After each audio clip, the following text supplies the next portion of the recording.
Welcome back to Two Crows Podcast. I'm your host, Tyler Holmes, and I have my emotional support, Jordan, with me while I read to you about the entities of the backrooms. Yes.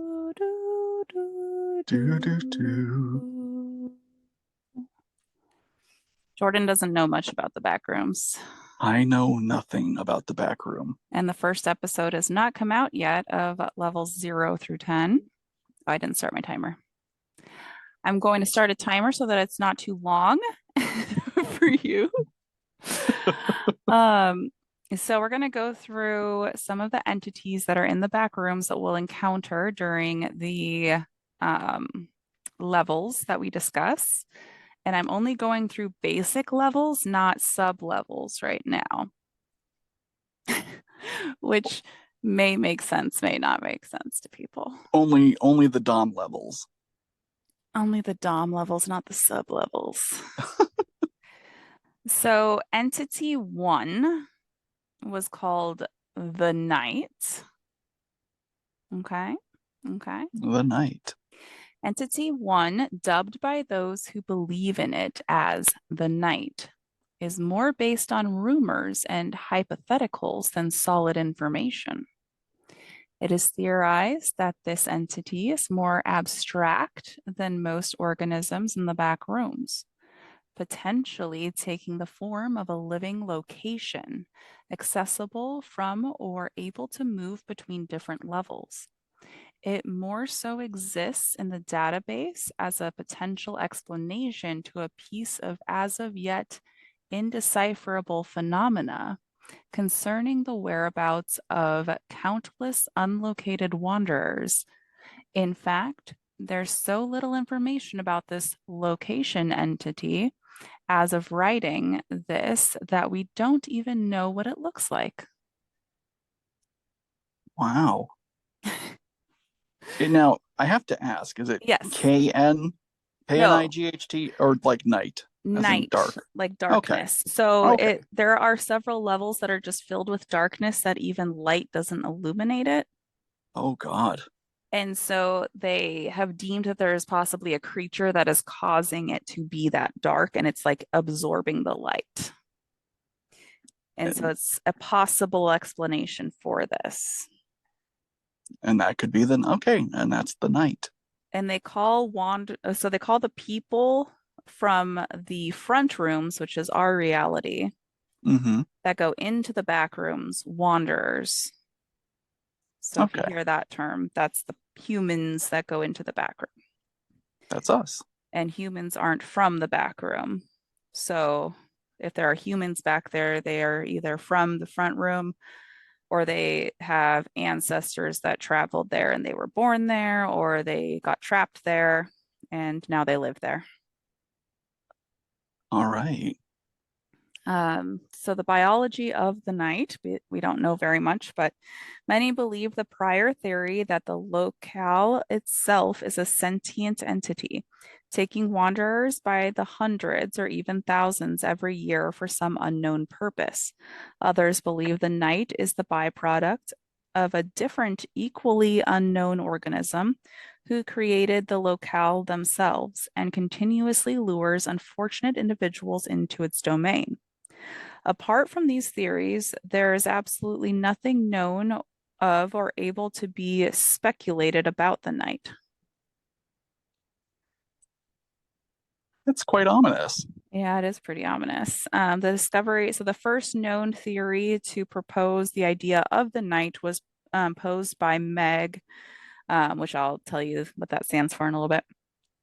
Um, it's like a group of individuals that live in the back room and they are researching safety throughout the back room as well as like the different pathways. And they're the ones who kind of get all of this information and gather it and put it together. Okay. Um, so it was in the early 2000s that they discovered or thought of the night. As of yet, however, no confirmed report has been found of anyone actually encountering, entering this entity, and returning to tell about it. Yeah, definitely ominous. So the second one, so entity two, so they just named or they numbered all the entities, so it was easy to look them up. But entity two is the windows.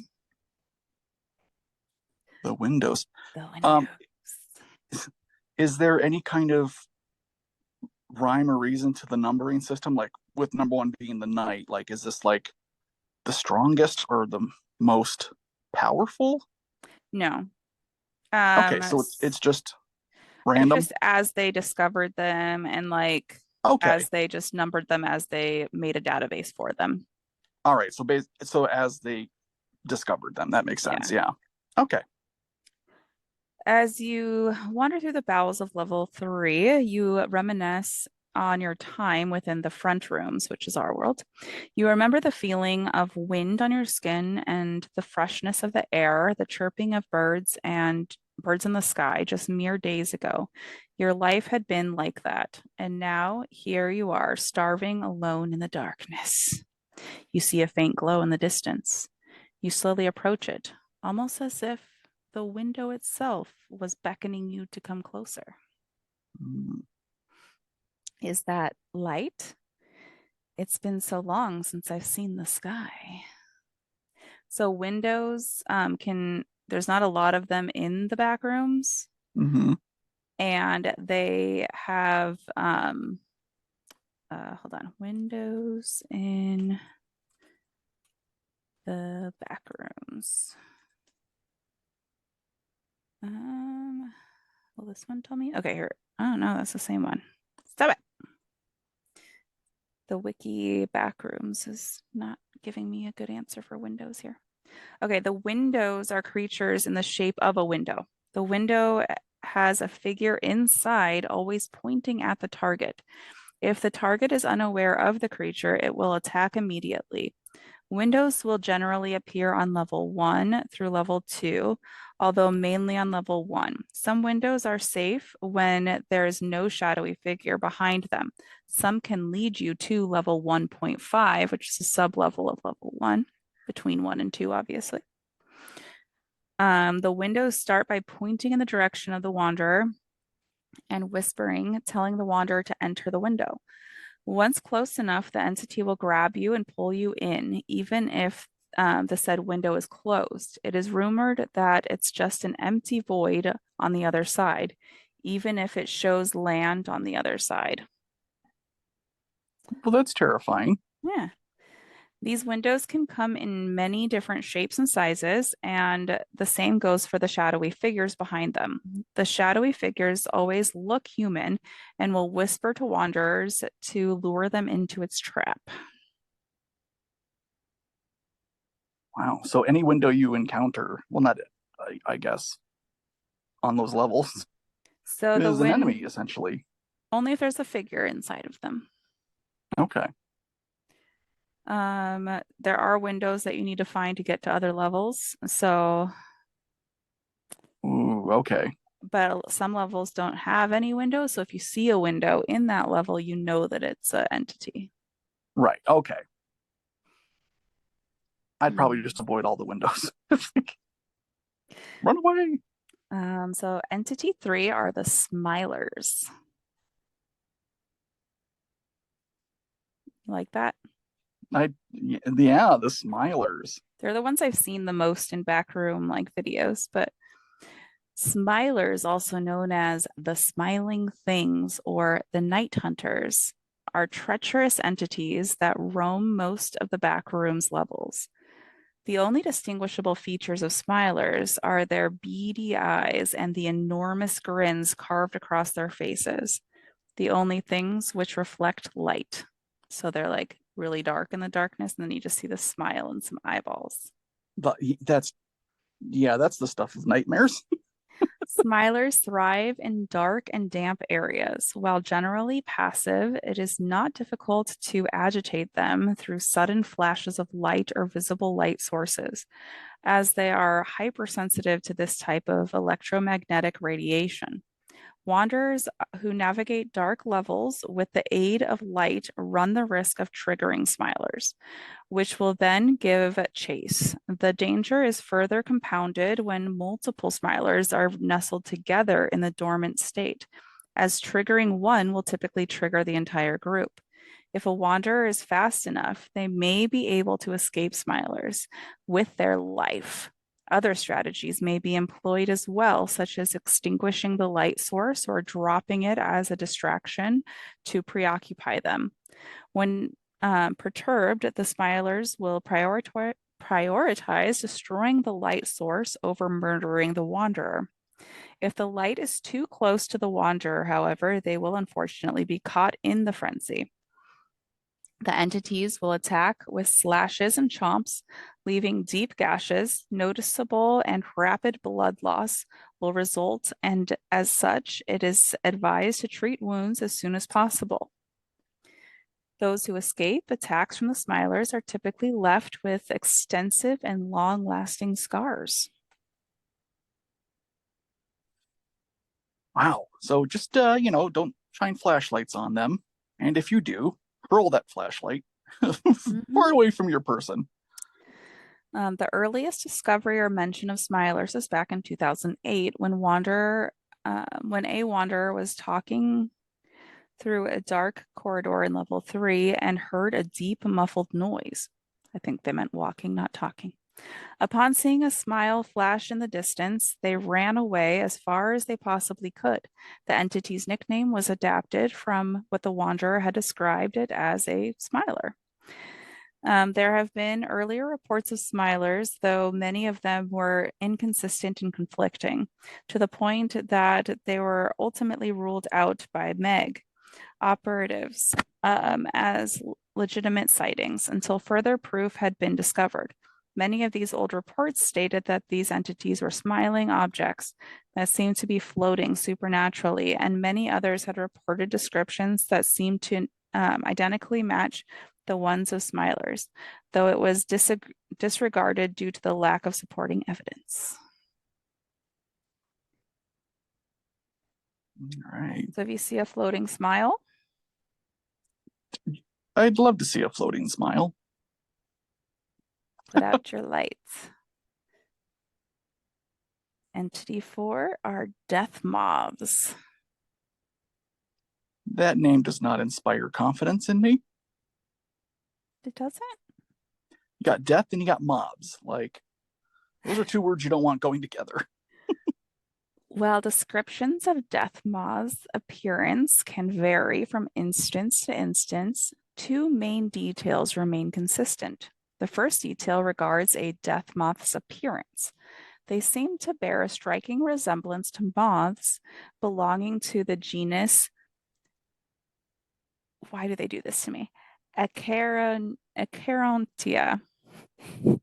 The second Little detail Latin.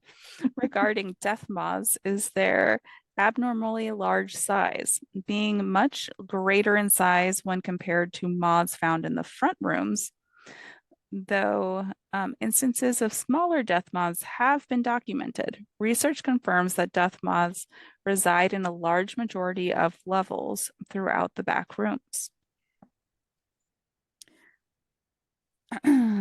Yeah, a gigantic moth with the name Death in front of it.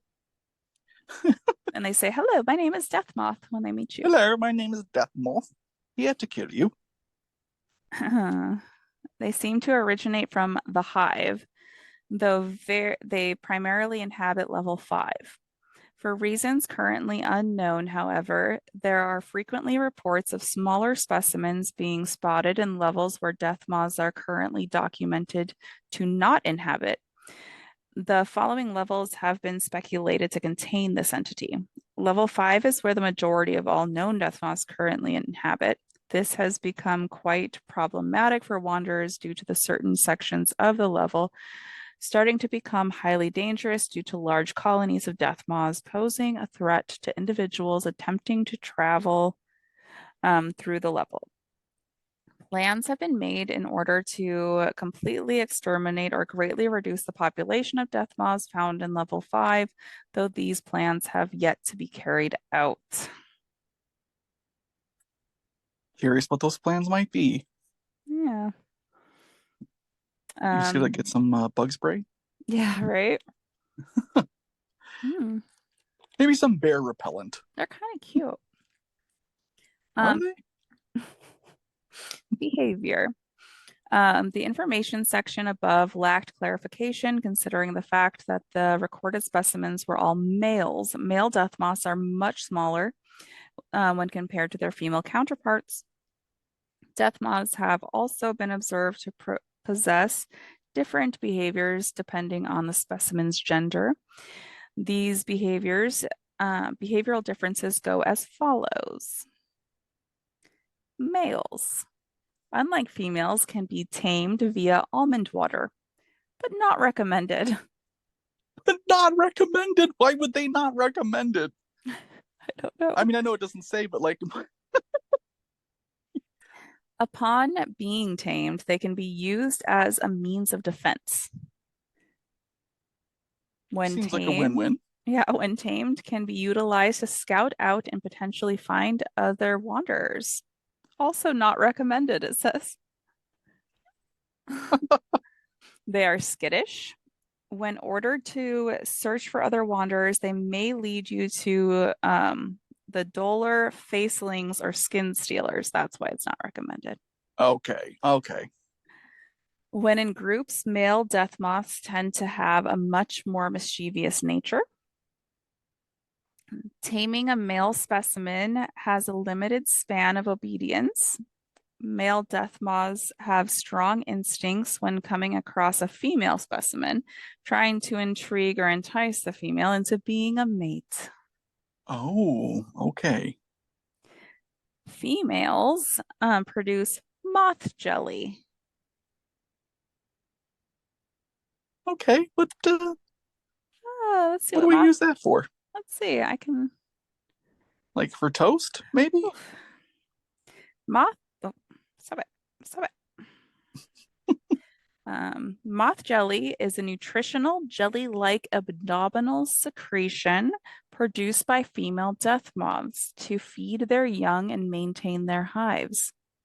Moth jelly typically takes a violet coloration and has a similar consistency to honey, but slightly thinner.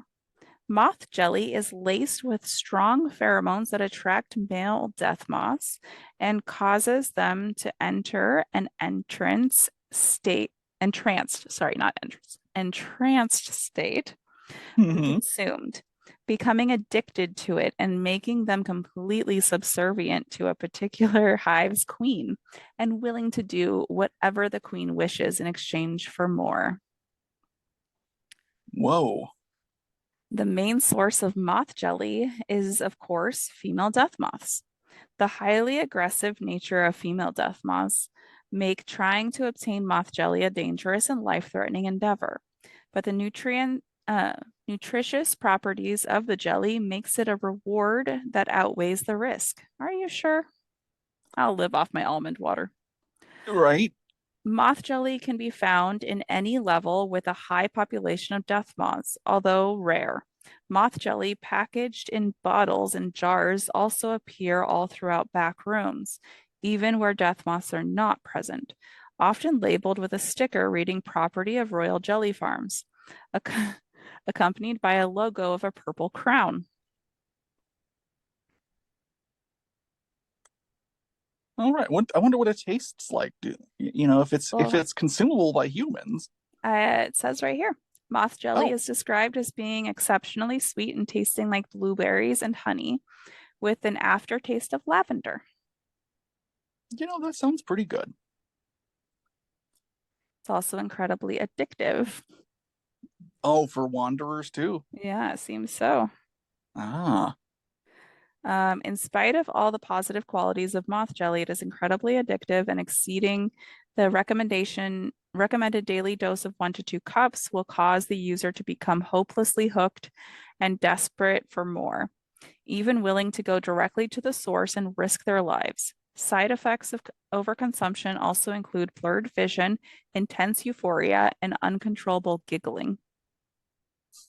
Did I have that before our last episode? I think so. Oh, goat legs. Those legs will get you. There have even been cases of mutations. These mutations usually consist of extreme growth of excess flesh and hair. No, thank you.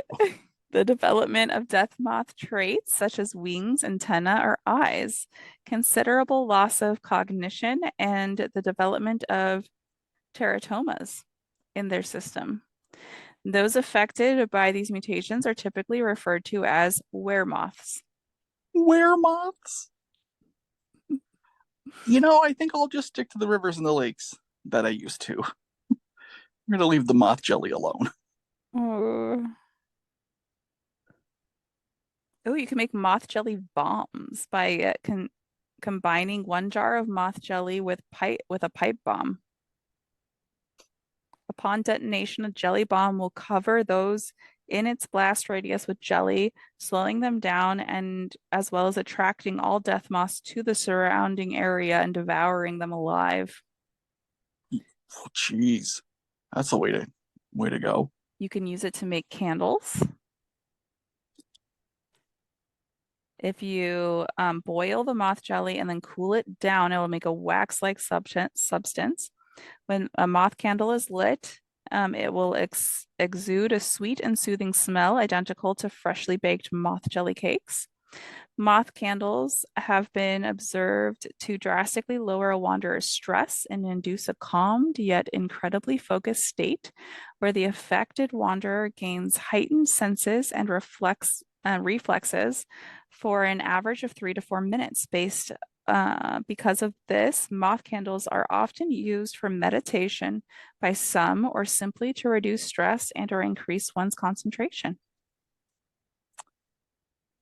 Wow, so it's like a ADHD medication. Hmm. Nice. Yeah. So don't eat it, but make candles out of it. Ooh, there's several different types of moth jelly too. Oh, there's a lot of different types.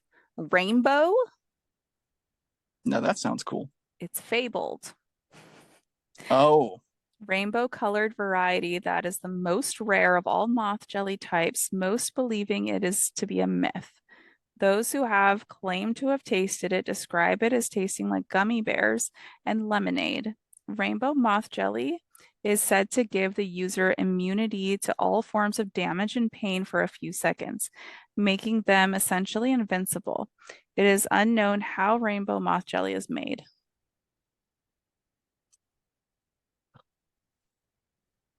you want to get the timing just right on those seconds of immunity because Oof. woof. So MEG is Major Explorer Group is what it stands for. Okay. Um, and Royal Jelly Farms is a company founded by Meg that produces and distributes moth jelly and moth jelly products all throughout the backrooms for the benefit of wanderers. Aside from moth jelly in varying sizes and varieties of jars, they also produce and distribute things like moth candles, moth soap, moth jelly based foods such as pudding, cake, cookies, and muffins, the previously mentioned Cooking with Moth Jelly cookbook, and even merchandise such as t-shirts and plushies for of their mascot Queenie, the death moth. Next thing you know, we'll have a restaurant in the Mall of America. There's a moth cartel. Oh, It's a criminal organization that specializes in stealing, hoarding, and distributing moth jelly for their own selfish gain, going as far as mugging or even killing wanderers to steal their supply of moth jelly or moth jelly based foods and items. But their primary target has always been Royal Jelly Farms. yikes. Bless you. Sorry. Yeah, you're fine. That was a good cover. Ooh, there's a whole bunch of foods. There's a long list. I wonder if I can like get a cookbook. Moth jelly. You should get a moth jelly cookbook. Mhm. Okay, so back to the moths. Back to the moths. Uh, so the aroma of moth jelly can trick female death moths into thinking you're a death moth as well. Okay. Female specimens are highly unpredictable. It is highly recommended to stay clear of any female death moths. Female specimens produce larvae, often consuming moth jelly. Larvae are incredibly dangerous.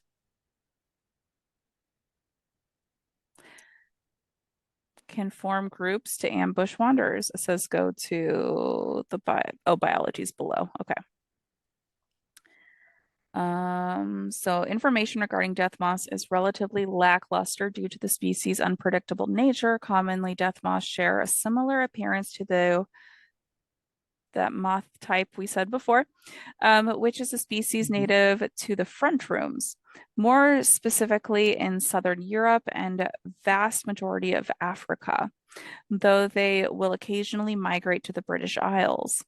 Female biology, larvae, moth jelly, and reproduction. It isn't what female death moths consume for sustenance, though after fertilization, it'll consume substance known as moth jelly, sourced from its soft underbelly. After consuming the substance, it'll proceed to lay eggs, so it eats its own jelly. These eggs will hatch approximately three hours after um, it's been laid. That's a quick turnaround. These eggs will hatch as larvae. Larvae defend themselves by utilizing an unidentified acid, which is unusually putreated with a red color. This acid is known to have 10 times the acidity of concentrated hydrochloric acid. It has been reported that victims of larvae had permanent seared scars across the subject's area. The acid cannot dissolve nerves and brain tissue. Well, that's comforting. A particularly disturbing thing that was taken note of was that people whose bodies were drenched in the acid would be conscious for about 10 minutes after the submersion. Uh-uh. Oh, Stay away from the larva is the takeaway. yeah. So death moths are cool. Mm-hmm. Totally Clumps. cool. Clumps are next. Clumps. Entity 5. Clumps are hostile entities that resemble massive clumps of human limbs that flail about and extend in every direction. They are known to inhabit vents, cabinets, and other tight spaces. These entities are infamous for their uncanny level of intelligence when it comes to ambushing and preying on wanderers. They How do you sound lovely. how do you feel about that? I don't feel great about it. These I'm telling you entities. that. Sorry, I didn't mean to cut you No, off. no, no, you're fine. These entities spend most of their time tucked away in tight spaces like closets, drains, pipes, chimneys, and most commonly vents. Generally, the only part of a clump that is seen by a wanderer consists of its frontal arms, which they allow to hang freely and dangle from within their hunting space. A behavior theorized to serve as a form of bait to get a wanderer to approach them. That would not make me want to approach you, I would not be approaching dangling arms. especially multiple No. dangling arms. Yeah. While occasionally an arm will flex or a hand will clench, these arms are generally immobile when no wanderers are present. Is it cute? Is it cute? It's so cute. Is it really?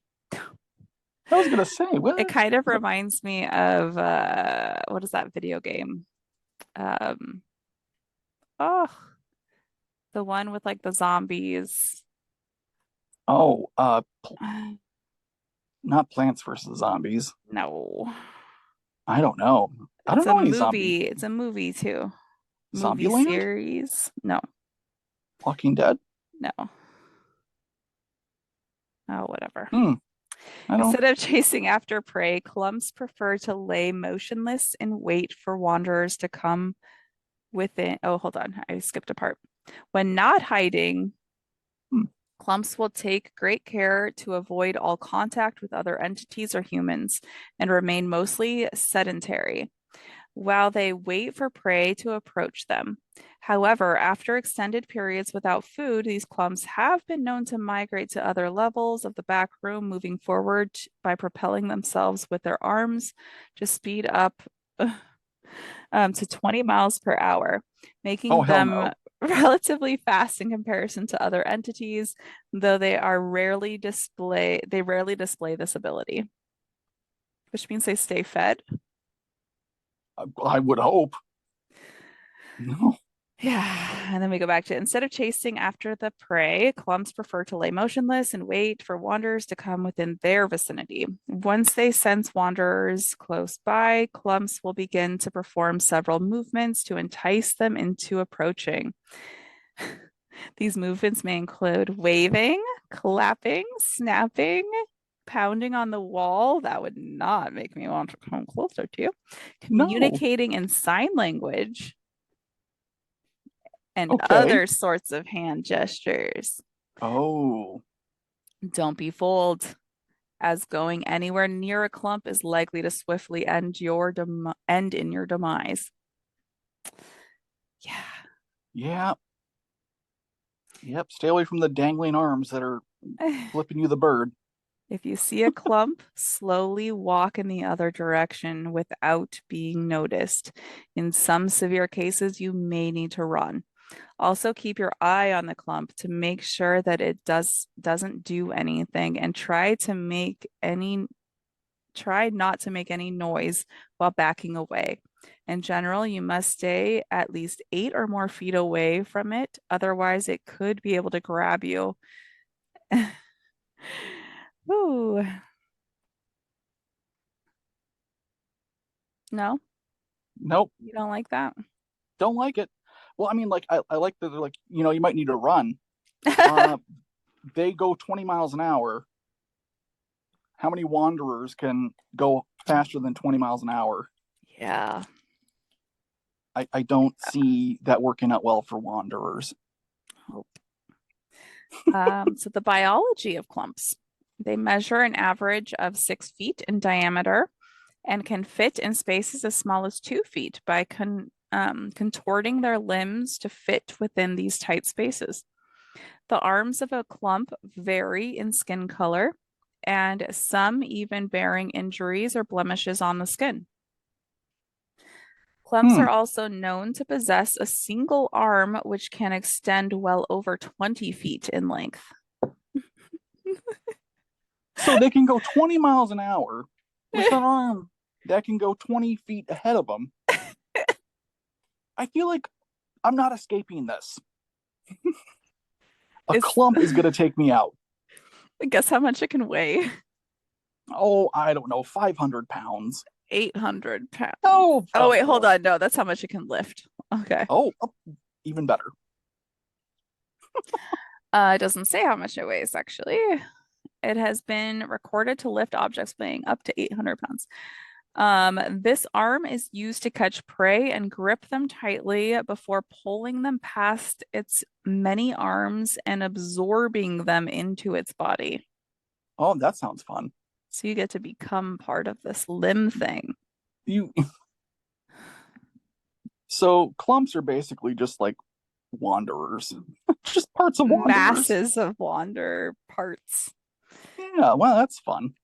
How this is accomplished remains unknown, but due to the blood-curdling sounds of your bones being crushed, it is believed this process is extremely painful. You don't say.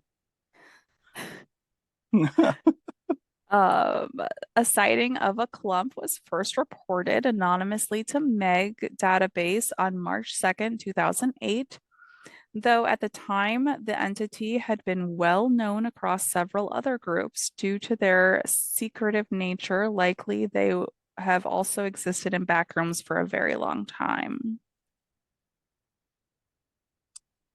That's tomorrow, March 2nd. Ooh. Yeah.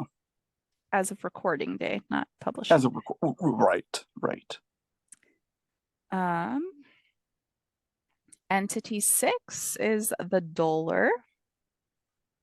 The dollar. Yes, they're infamous entities who reside in a plethora of levels within the backrooms. Dolars tend to flourish in dim rural areas in which outside interference is unlikely. These entities are very hostile and should be avoided at all costs. Dolars take on the appearance of long and dark humanoid-like beings with no humane facial expressions. Nonetheless, some concave cavities may mimic deformed eyes and mouths, usually representing that of a melted face. Sounds delightful. It is. How do you Uh, spell dollar? Duller. Okay, so all right. Are you looking up what it looks like? No, I should. I'm going Eh, to. yeah, it's pretty terrifying. Um, Da, da, da. It is unfathomable how they can see, smell, or hear, as it has been demonstrated that dolars can traverse their environment flawlessly, unaffected by darkness or any other variables that could normally impede one's vision. Although each dollar may differ slightly in size, shape, and behavior, they are usually uh, identical. Their skin is dark and wrinkled, occasionally ripped or boiled, revealing purplish flesh beneath, some parts being twisted or mangled in unnatural demeanors. Additionally, dolors are physically stronger than most wanderers, being able to rupture bones with ease. Along with this, dolors are highly intelligent beings who enjoy tormenting their victims via psychological torture or auditory or visual hallucinations. Uh-uh. It looks terrifying, doesn't it? It looks terrifying. It looks like Slender Man. It kind of does, Yeah, like that was the but with takeaway. like pincer arms, Yeah, which doesn't help. really long arms.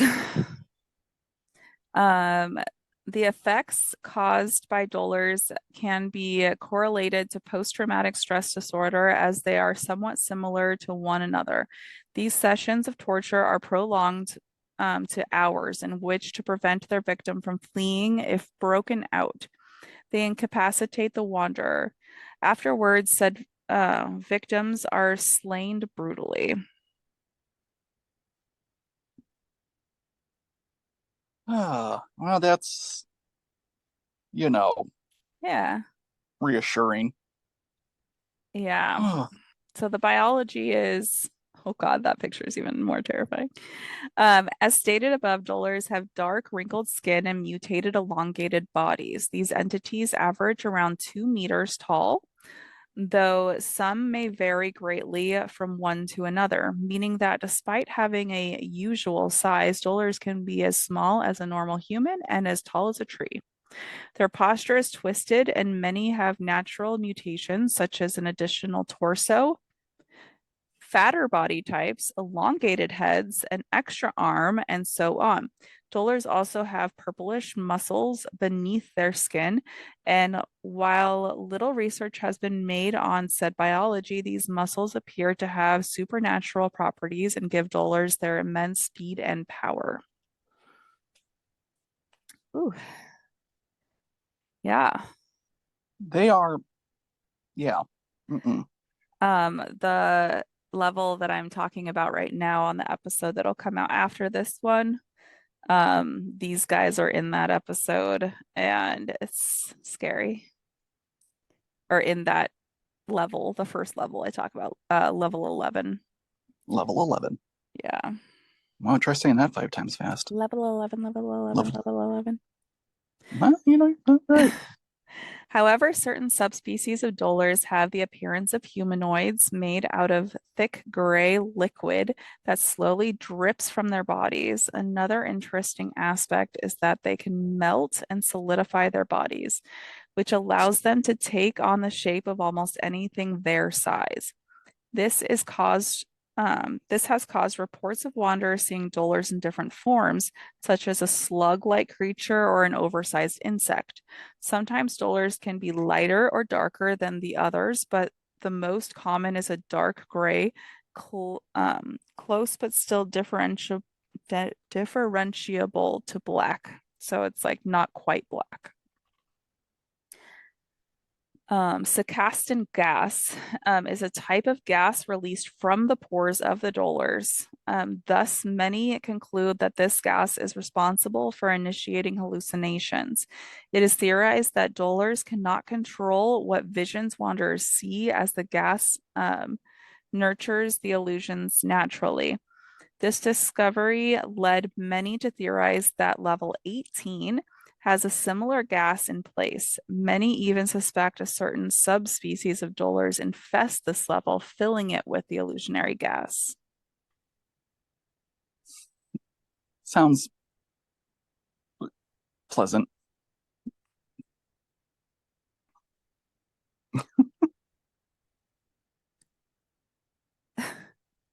Survival tips. There's bad examples of survival tips. Making noises upon sighting the lurking figures beforehand. This may urge the dolor to attack faster and more aggressively as it knows their prey has taken notice. Irrational thinking and panic, and being endorsed in the illusion. Well, in it being endorsed? Into the illusion. Like, I don't know. But the countermeasures to these, I mean, do they mean engulfed? They're maybe, like, because endorsed, I I'd have don't to look up. know. Um, one needs to have strong mental fortitude. Coming into terms of your past and facing your fears lowers the effect of the gas.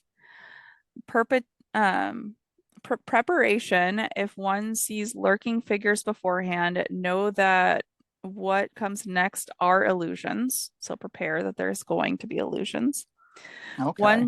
One should pretend they are unaware of the dolor's presence, and it is possible to snap out of the trance. The countermeasures set above raise the chances of survival. The first report of a dolor was when a group of two wanderers were exploring an unknown level when they found a dark puddle. One of the explorers stepped on the puddle and got sucked into it. The other wanderer ran away when a dolor in its humanoid form stretched arising from the puddle. Why would you step on a puddle in the back rooms? Like, that's just, that's not smart. No, Not smart. not smart. Not smart at all. I know I went over 30 minutes. Oh, did you? Yeah. This one's short. It's a virus. Entity 7 is the Mandela virus. As the virus leaves the body, organs start to decay. There's no point of return. You are trapped inside yourself to feel the pain of the decomposition of your own body. Cremation and disappearance is your only way out of it. If not, you are doomed to experience the agonizing pain, loneliness, and fear of being forgotten forever inside a meaningless, empty coffin.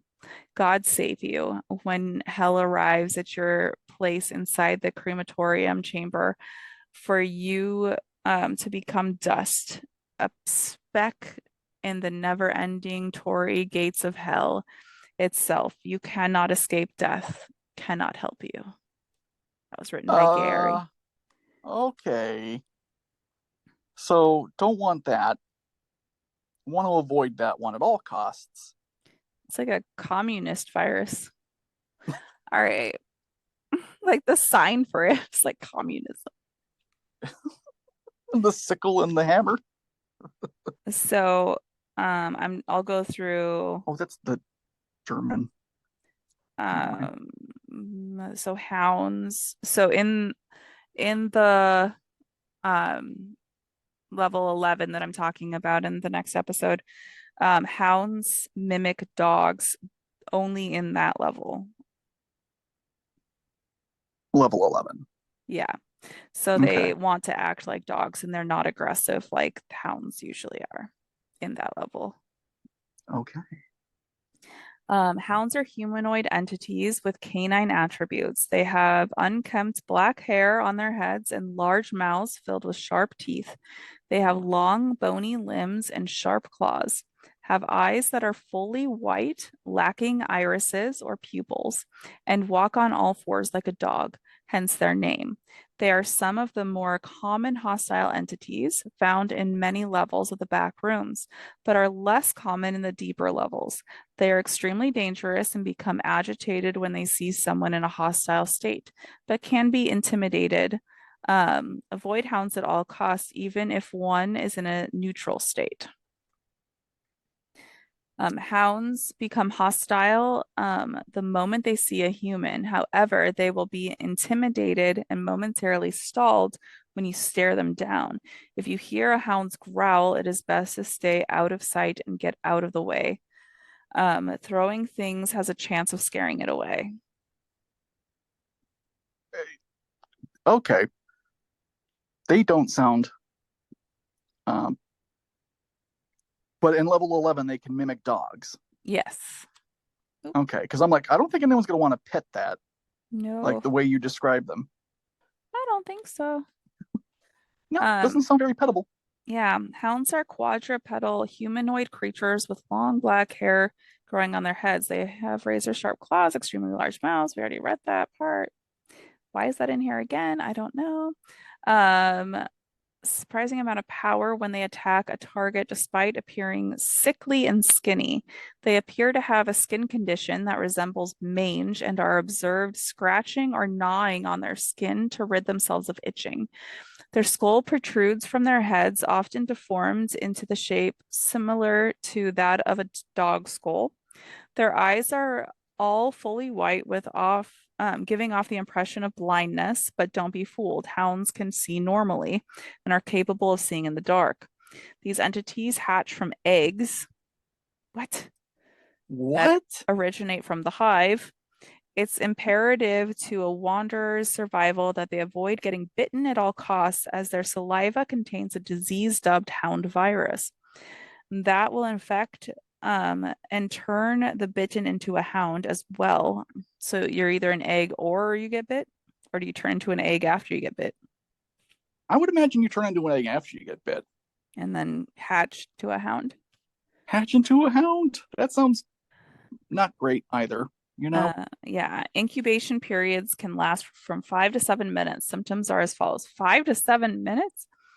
Um, That is not long. no, discoloration and burning rash around the bite wound, migraine, rabies-like symptoms, difficulty swallowing, foaming at the mouth, lightheadedness, mild to intense muscle spasms, which can also lead to cramps, increased agitation, stomach cramps, vomiting, mange-like skin disease that covers the body. Approximately 20 to 30 minutes after symptoms appear, the infected body will reconstruct to match that of a hound.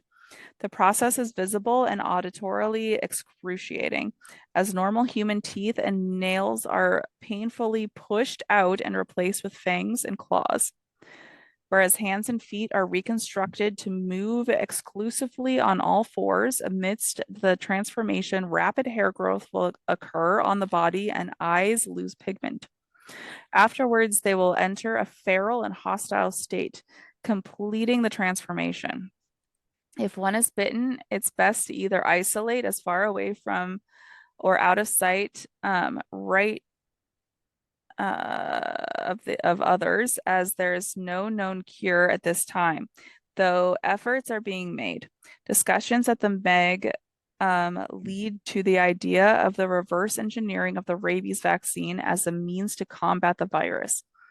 Though lacking a confirmed cure, amputation can prevent transformation, but must be done within 1 to 3 minutes of the virus, or it will begin rapidly spreading after this time. Wow. Fortunately, scratches from claws will not spread the virus, but will instead cause a burning, itching rash around the wound, followed by a painful cramp.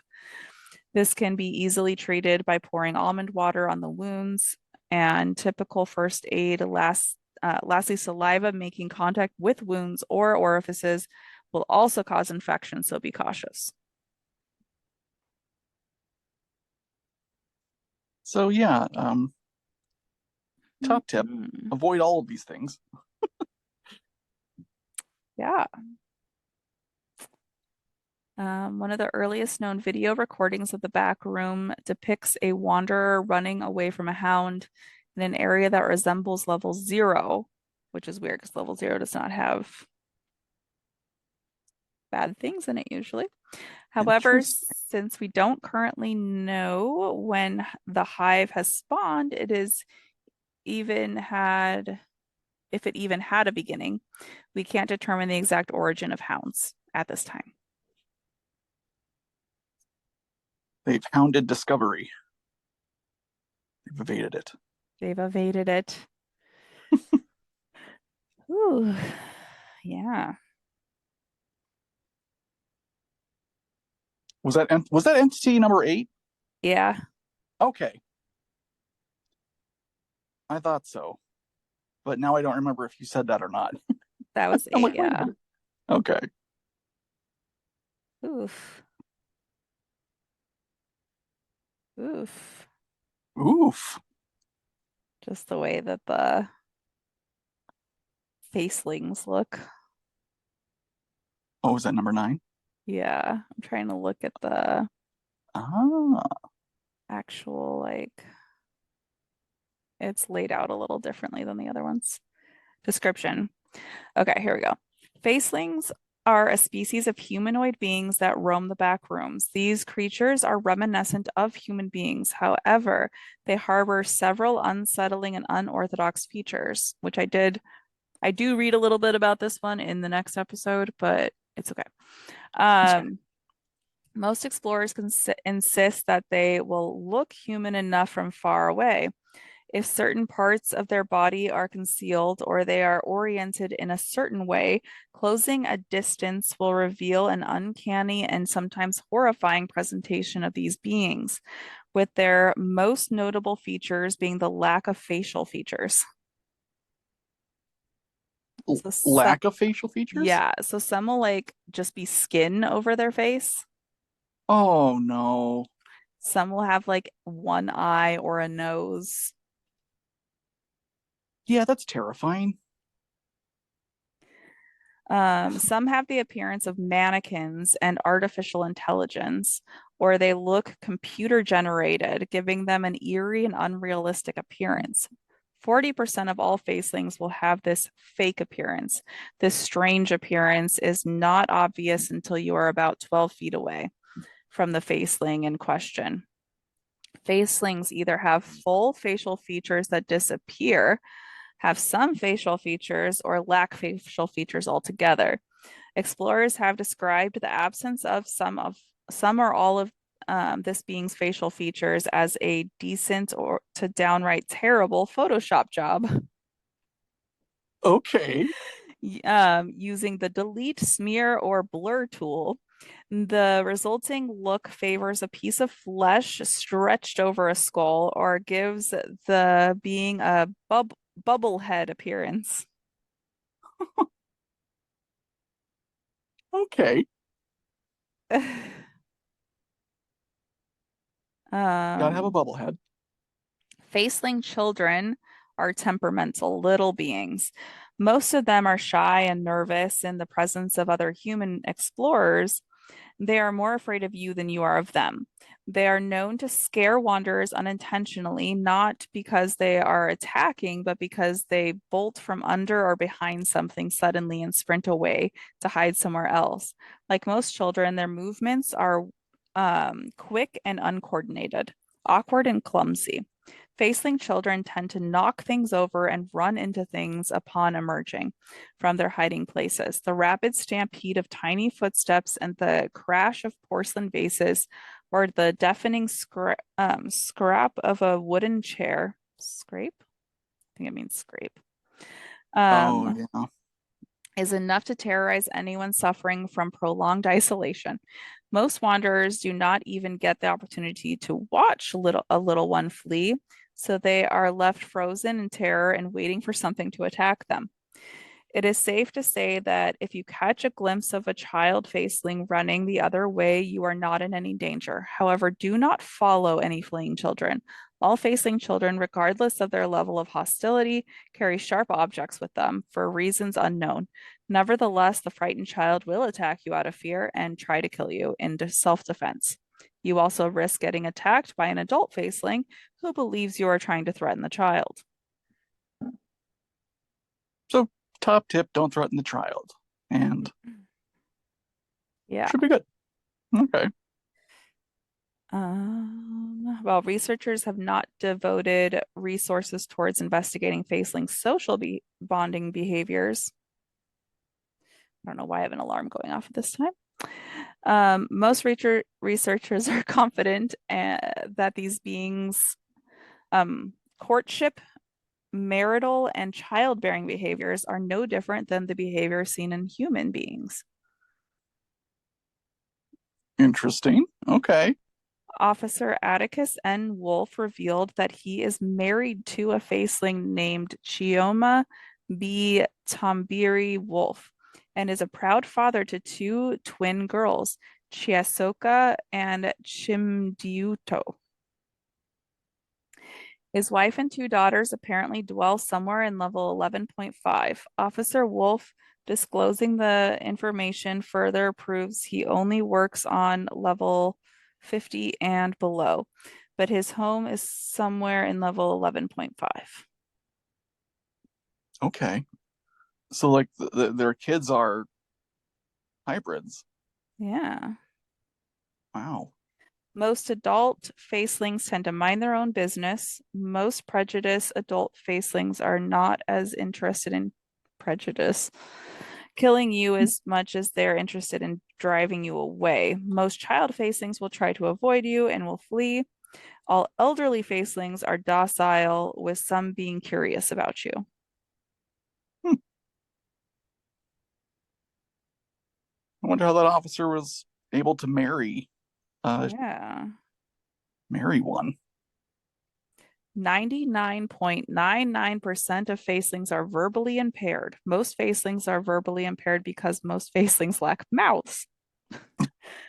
Partial and false facelings, more on them later. I think that those are the ones who have bred with humans, typically have a Oh. mouth, but less than 1% of all partial and false facelings who have mouths can speak. Meg's speech pathologist determined that most partial and false facelings either have defective vocal cords or lack vocal cords. The facelings that have vocal cords can produce sound but not speech. The sound produced is described as wheezing death rattles. Another thing to consider is that some facelings do not have eyes or ears. With these facts in mind, how do facelings communicate with each other? Great question, Tony. 41% of facelings know how to write messages in several different languages for communication. All Okay. facelings are known to use sign language, and all facelings communicate with each other telepathically. Okay, that's cool. Yeah, That would be, yeah. they're known as Homo corruptum. Okay, we're going back to the Latin.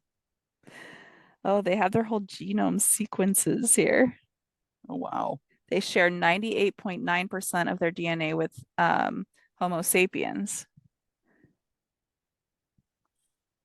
That would make sense, yeah. Yeah, interesting. Uh, wow, there's like a ton of information here with like pictures and science and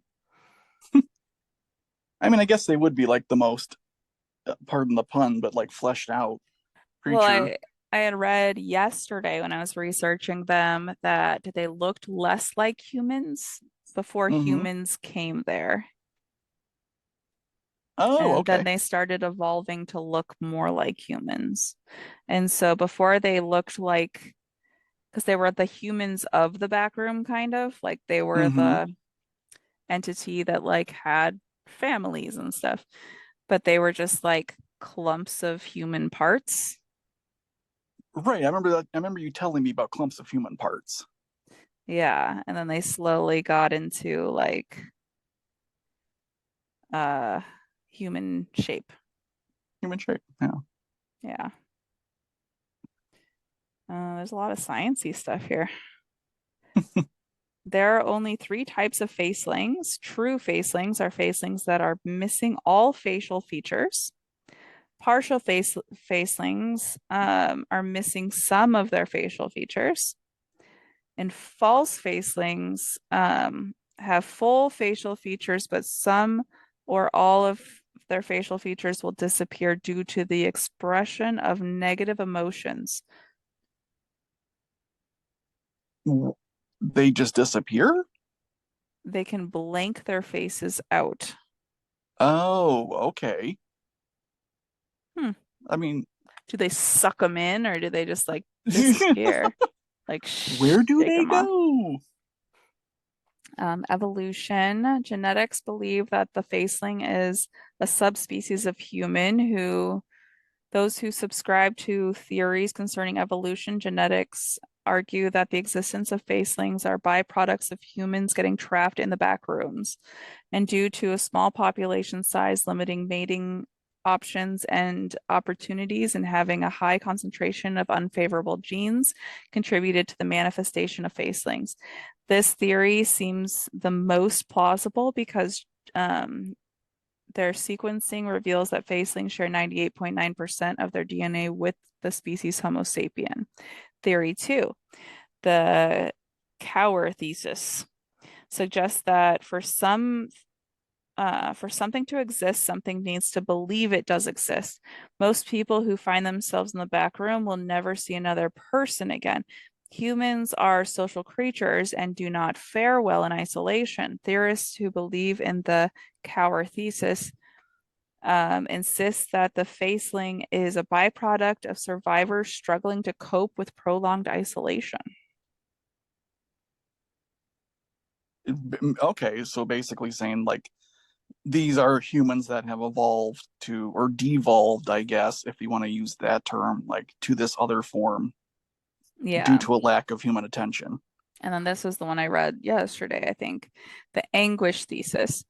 And that suggests that our sense of self shaped the back room and in turn shaped the facelings. Again, most survivors who enter the back room must endure prolonged isolation. Survivors still cling to the hope that they might find someone to keep them company, but there also lingers the fear that they might encounter some monstrosity.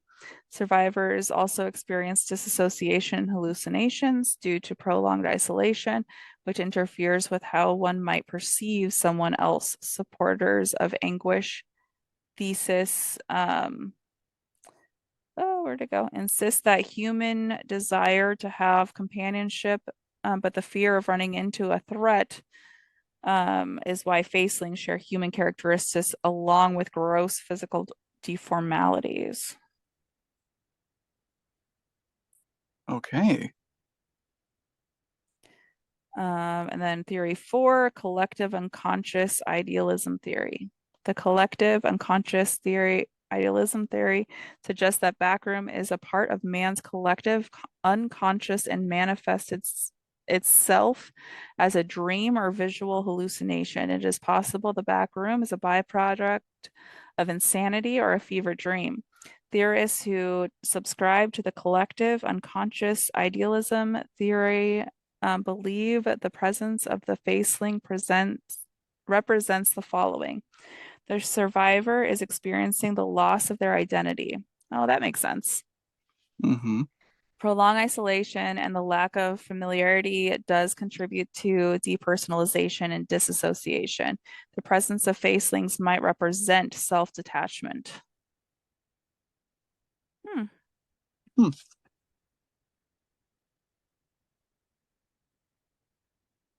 interesting. Very interesting. Should I leave it at that one or should I do one more? I'd leave it at that one. Okay, so we'll go to 10 next time. Yeah, Perfect. perfecto. 10 is skin stealers. Oh, can't wait for that. Yeah, these are fascinating. They are. We have weird minds that create weird things, Hmm. And I love that. and there are a lot of them, and they are all different. Hallelujah. I hope you have amazing dreams tonight, and you have several of these creatures in them. Especially the dollars. Oh my gosh. Or the blobs, the what are they called? Oh, I forgot. Uh Oh my goodness. the clumps. The clumps. Yes. How could I forget the clumps? Oh, I don't Number know. five. Clumpy. Yeah. Clumpy.